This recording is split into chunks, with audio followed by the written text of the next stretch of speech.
So thank you very much for the survey today. If I get a chance, I'm going to update and edit this video, but in a much shorter form with a focus on a single issue and anything that might be affecting it and some additional information. But here is the unedited version, and in the email there are all the recommendations and actions. I've used AI to do it, just makes it quicker and also more accurate. Less is dropped through, and I quickly read through it to check that it all makes sense. But I will double check before sending the final version. Note, I do the data loggers when I send off the final version. So thank you very much, and have a listen. So you've been here since 2009, yeah. And you first started noticing it about 18 months ago. About 18 months ago, and it was yeah. behind a bookcase. Yeah, so you see, there used to be a bookcase actually built into this wall. Yeah. And then we actually changed the flooring. And that's when I noticed it was like, there's a pile of dust, and then I was like, oh, that's odd. And then, yeah, that's the result. And then obviously I've read the notes, and you've taken a quite a sensible approach. You've got a free survey who recommended rising damp treatment, as they always do. Yeah. But is it just here? From what they said, because the guy stuck that pronged meter in, and he basically, from here to here, it's like red, orange, and then to about here, then it's like fine. Yeah. And elsewhere in the property is fine. And you presumably you have had damp proofing in the property in the past. So the little dots at the base of the wall on the outside. Yeah. That's because that would have been probably before your time. Yeah, definitely. Now it's useful if I can see the other side of this wall. Do you know if they're in? They may be. Shall I? Well, what I'd like to do. Well, so two things is: are there any other damp issues in the property, or is it literally just this? That's the only one that I know of. Okay. Yeah. I can go and test, but what I'd like to do is go and see the next door first, in case they're about to go out, and it gives me 2 bites of the cherry. Sure. Obviously, no issues here. It's an old chimney breast that's been replaced. Okay, that's all. Just for completeness, just try here. Oh yeah, there's damp there.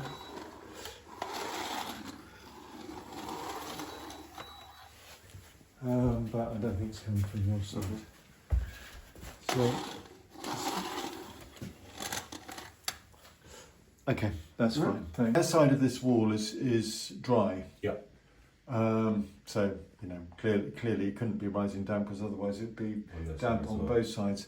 This is a radio frequency damp meter, and I recommend anyone buy them because they're very inexpensive. They're better than the professional level ones, but they're not calibrated. So, but for you, that doesn't really matter. All you want to know is it drying out. Right. So with this, so you're dry down to there.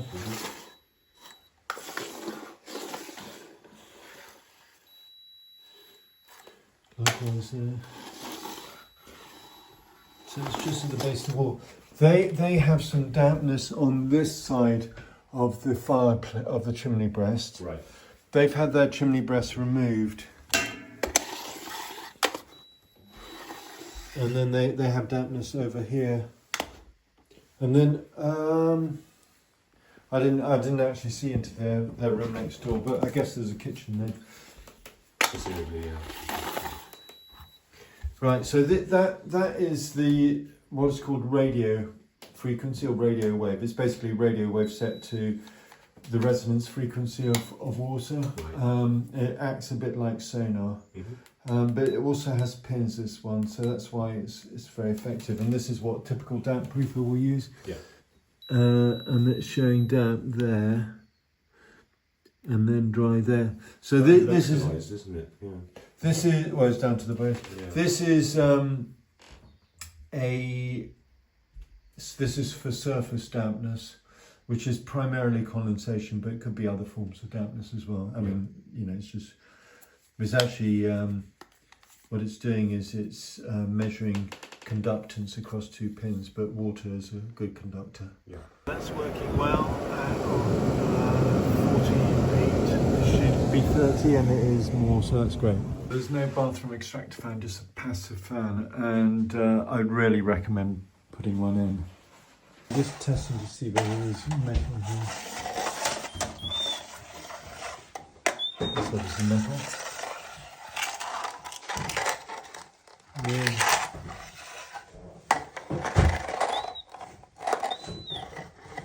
Let's just see a nail there.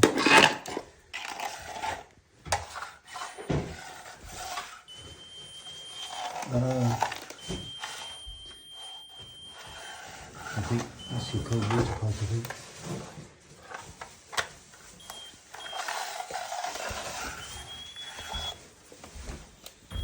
So this wall was crumbling, and what you presumably just you removed some of the. Yeah, I mean, so yeah, I noticed there was like a pile of dust on the floor, and then that's when I realised it was crumbling, and it's just gradually been crumbling itself Away, yeah, and obviously a bit of poking around at it too kind of helps that. now we can see a bit of mould here, can't we?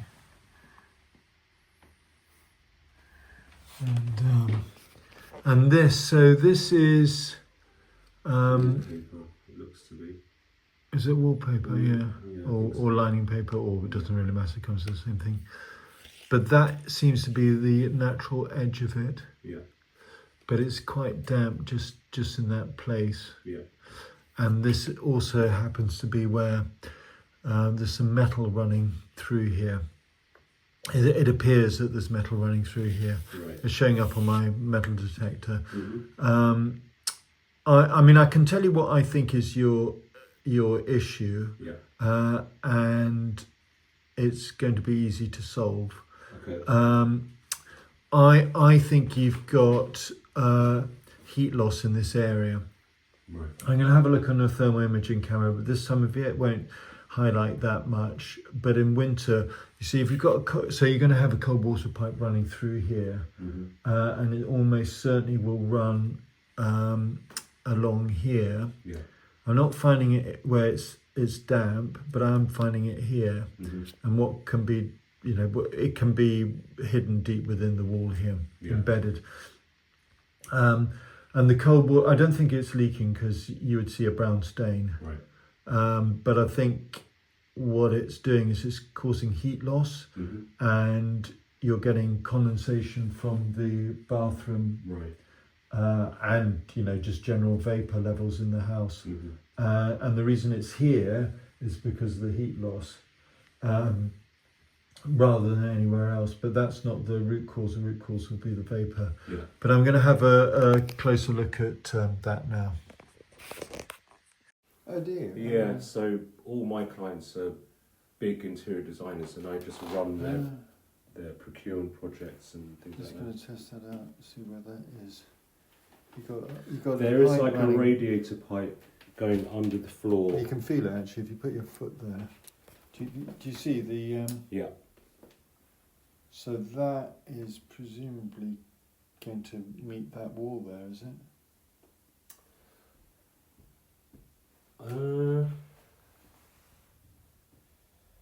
It comes to, you don't feel it because it's presumably insulated. It just seems to have come out.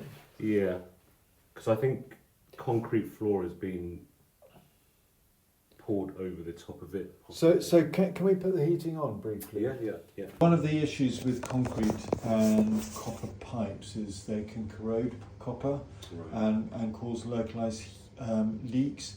You don't have the symptoms of a leak. So when you have a leak, you'll tend to find it dispersed but centered close to the leak. Yeah. You tend to find brown staining. As it's moving up through the wall, it will bring the colour, which you don't have. So it doesn't have the look of a leak. However, I'm not going to exclude that. Do you have? So that's the radiator rather than hot water system. Yeah.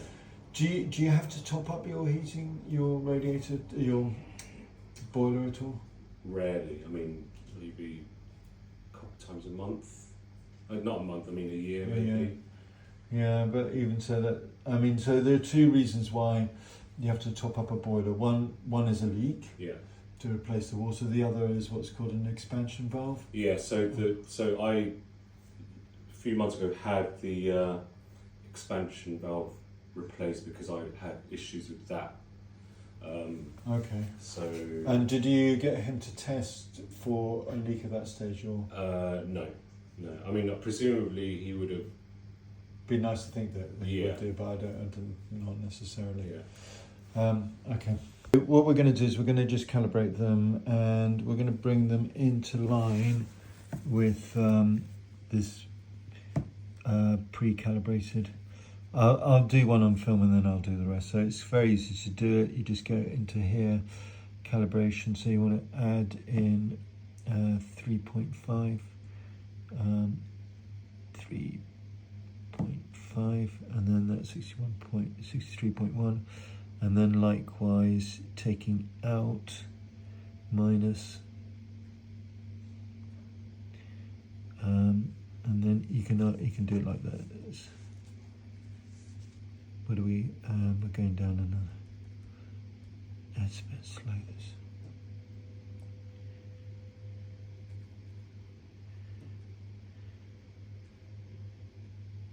There you go. Yeah. So that's in line, and that, well, if I go back, then that will show the same dew point. It's this one here, isn't it? No, it's that one. So you'll see some variation, but it's within the decimal place, within the level of accuracy. So the dew point is the measure of the amount of vapour in air. It's also the temperature where condensation takes place at, and this is all important. You want to always keep the dew point below the outside temperature. So if the outside temperature today is 12 degrees centigrade, then that's fine. It would be below the outside temperature. If the outside temperature goes to, say, 8 degrees centigrade, then you're above and you're liable to get condensation. And a cold water pipe is running outside, and it will tend to be close to the outside temperature. Right. It won't go below zero for lots of different reasons. In London, it's very, very rare for the outside temperature to be below zero. But even if it were below zero, the dew point can still be below zero. In a perfectly ventilated property, the internal vapour levels are going to be the same as the outside, because you're replacing internal air with internal vapour, with outside air with outside vapour. So as you blow the air out, it's being replaced with air on the outside. The dew point of the outside can never be greater than the outside temperature, because otherwise it would rain, and in fact rain is condensation. Right. So you by always keeping the dew point below the outside temperature, you will remove the risk of condensation, and something like that is predominantly caused by condensation. I'm not going to completely exclude the possibility of a mains water leak, but I don't think it, or a heating system leak, but I don't think it is that. So I'll do the rest now, and then, well, actually, in the first instance, you want to just press the green numbers. The top one. Yeah. Well, you'll be doing each in turn, but just do it for the top one for now. Just press it briefly. No, if I do it, maybe my finger's a bit warmer than yours. But so it's synchronizing the data, so you can see the data being pulled up here. I won't film it all, but let's film this bit. So if you press the calculator sign top right, and then export sign top right, and then export CSV, and then send it to myself. Use any of those, but if you can solutions. no. But if you go to your email address, or like Outlook, or If you press Outlook there, and then send it to simon@dampsurveys.com. 1 is kitchen, 2 is bathroom, 3 is the damp wall, and I'll just calibrate this one. Yeah. These are calibrated, and you can see the dew points are more or less the same. You can see a slight difference in temperature, but the dew point, in the same environment, the dew points are going to be very similar. We're looking at dew point differential. We're comparing the internal dew point to the external dew point, because, as I said, in a well-ventilated property, in a perfectly ventilated property, especially in summertime, you'll find that the internal dew point is going to be the same as the external dew point. Obviously, in winter, you want to keep the doors closed and keep your heat in, but at the same time, you have to make sure that the vapour is removed or not generated in the first place. And we can talk about that in a sec. So when you're drying clothes internally, you should really run a dehumidifier with them, because roughly speaking, every day everyone produces half a litre of water from drying clothes on average, per person. It's about a quarter of a litre from cooking, so you should use the kitchen extractor fan, which I know people find annoying, or you cook with tops on pots and pans, or you run a dehumidifier in the background. The only thing about a dehumidifier is it is quite slow to take the amount of vapour out, so you need to have a 20 litre plus dehumidifier, and I think every property should have one anyway, as a stand back, especially if you're going away for long periods and turning the heat off. With no, I mean, you got double glazing here. You got no trickle vents in the double glazing. No. Which means that you've got no airflow, which I don't think you particularly need trickle vents. We tend to keep our windows open all the time. But if you go away for... that's the only time is obviously when we're not in. Then we would close them. Oh, you got the heating. All right, let's have a look at the infrared now. Not too far. No. So that's strange, it's not picking it up. Maybe it's the hot water. Let's run the hot water.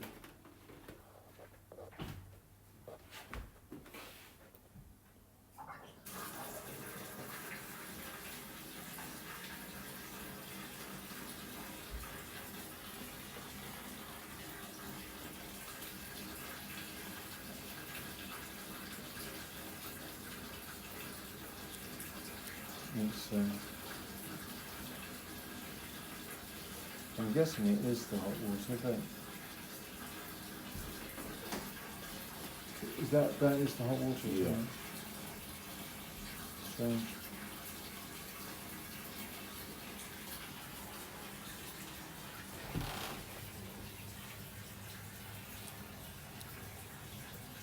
Presumably that is coming from this. No, that's that. That's that.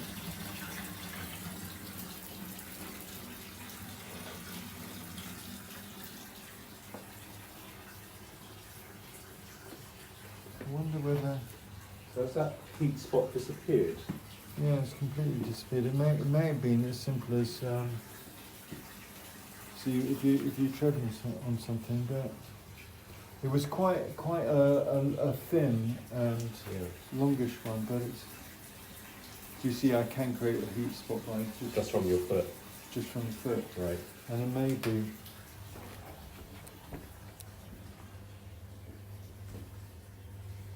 That radiator isn't on. No, I think we turn that. Shall I turn this one on? No, it's fine. This radiator's on. Yeah. Shall I keep the hot water running? Let's just I'll just do a last check and then. No, so it isn't there. So if there's a leak, you will normally see dampness on all the walls nearby, and up to a certain level. No, similar level actually to what you've got there, but it would be more evenly spread. And you normally get a brown stain because as the water's passing through building material, it's drawing up, it's drawing the pigmentation and from the timber as well as the brick. So I don't think it looks like that at all.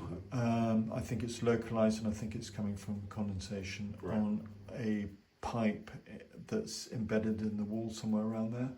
But I'm not seeing that. Now, I think it's a cold water pipe because we're not seeing it on a heat signature. We saw a heat signature earlier on, but I think that must have been from standing in that spot for a long time and just showing up as that. If you had a leak, you would tend to see, if there's a leak and there's hot water, you would tend to see a spread of heat because it's going through the water, it's being drawn out through the water.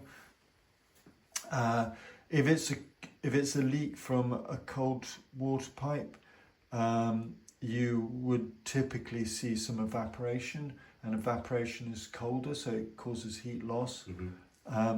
But it's sometimes quite complex, quite difficult to see, and sometimes it's such a small, slow leak that you can't really differentiate. But all of these things help. So if I had to look at where my feet are, you'll find that it's now red. So that's where the red marks are. So the most common place to find condensation is around walls. And because what happens is that gravity will draw moisture down, you get condensation down at the base of the wall. There is some at the base of here, but not a huge amount.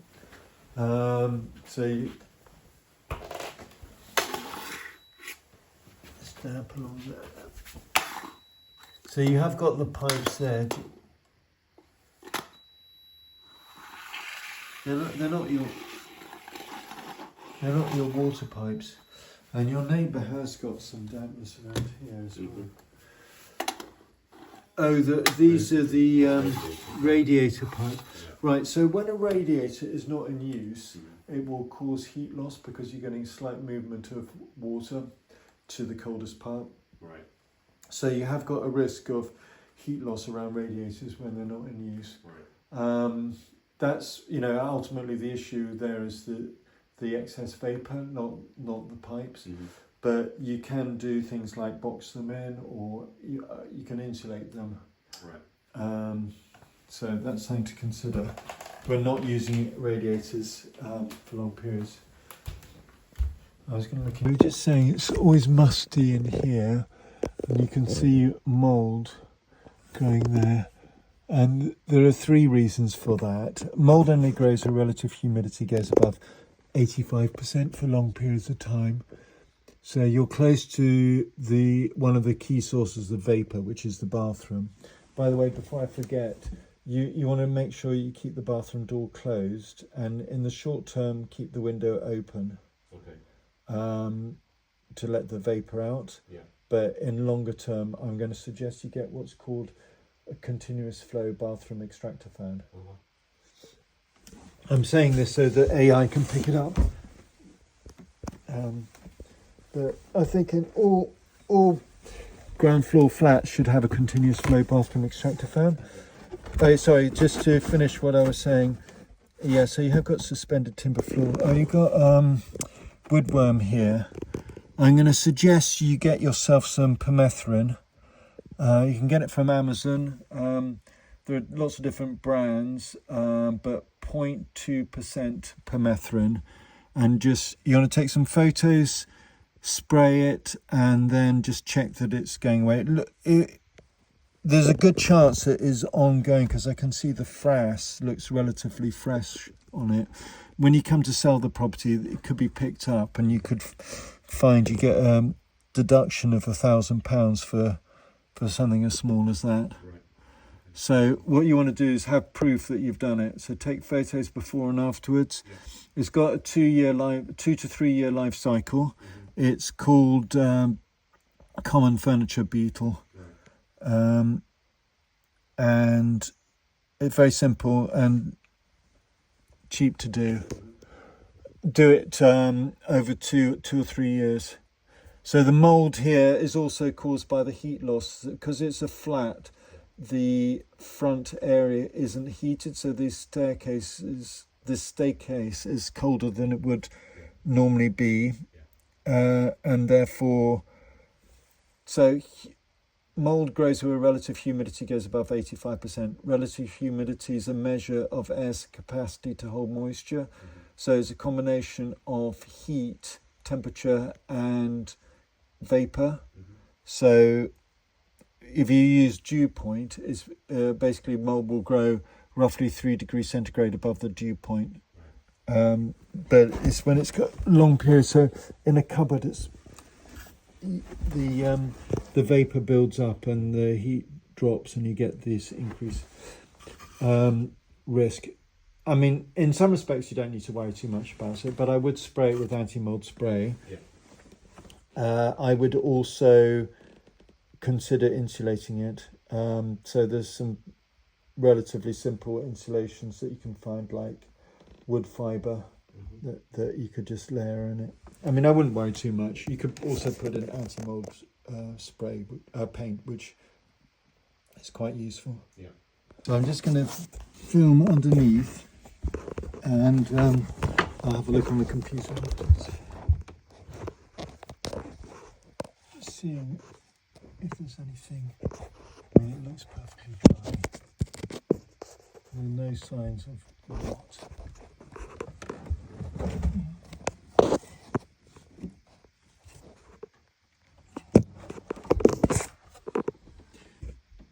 That's probably your gas. Difficult to be sure. Comes in the same thing there. There used to be a gas meter in there, and it's been removed. Yeah. Well, it's outside now. You could insulate the floor, but the carpet is actually quite an effective insulator. But you can just insulate this wall. I mean, it's not getting rid of the issue. The issue is the vapour in the first place. But it's an illustration that vapour is an issue in this property. Yeah. And you can get thermal lining paper. So Rockwool is a brand, or you can just get wood fibre. It doesn't look as good, but it's a lot cheaper. Yeah. Like the underfloor insulation, and then there are hundreds of different options. Yeah. But you don't particularly. I mean, I would, and also you can use anti-mold, and then in this area. You're going to have to let it dry out, and I get a dehumidifier, 20 litre dehumidifier, 20 litre capacity. If you know anything about Hong Kong, in Hong Kong it's a lot of mould issues, and in Hong Kong it's humid and warm, and they can take out about 20 litres a day with these. But here the same dehumidifier wouldn't take out nearly as much water because the dew point is much lower because it's colder. Right. But you want to dry it out with a dehumidifier and potentially a fan. That would speed up the process. But a dehumidifier will work reasonably well. It's got a fan on it. And would I run that just like 24/7? Yeah, I'd use it 24/7 to dry it out. Okay. Use a damp meter to know that it's drying out. Yeah. But it will take 6 to 9 months. Oh wow! A wool's thick, and a saturated wool just takes time to dry out. Yeah. I would also do put in continuous flow bathroom extractor fan, and then measure the dew point with data loggers, and try and keep the internal dew point close to the outside dew point. But at least below the outside temperature. And use the kitchen extractor fan whenever cooking, and dehumidifier whenever drying clothes, or close the door and window open in a room that you're drying clothes in. And bathroom door always closed, with ideally a fan running or a window open. Right. In the kitchen, you can cook with tops and pots and pans. That reduces the amount of vapour quite dramatically. Yeah. Different cooking styles change the amount of vapour generation. So it's a balance between removing vapour, and the closer you get to the source of the vapour or to where the vapour is causing a problem, the better. Yeah. So either use a dehumidifier next to the drying clothes, for example, or next to the wall that you want to dry out. And then the second thing is reduce the production of vapour. So, for example, cooking with tops and pots and pans, or drying clothes outside whenever you can. Yeah. All of those things, and that should solve all your problems without. And damp proofing. Majority of the properties I go to have already been damp proofed. Yeah. If it worked, I wouldn't have a business, and they wouldn't have a business as well. You've been damp proofed, and it causes more problems than it solves because it's not dealing with the root cause. Right. It's blocking damp rather than removing the damp. So presumably, if I'd gone ahead and done what the damp proofing company had said, my issue would still remain then. I would say that for a few years you wouldn't see it in that place, but you'll see it elsewhere because you're no longer absorbing the moisture there. You're absorbing it somewhere else. Right. So it'll be more obvious, on an external wall or in the drawing room, living room.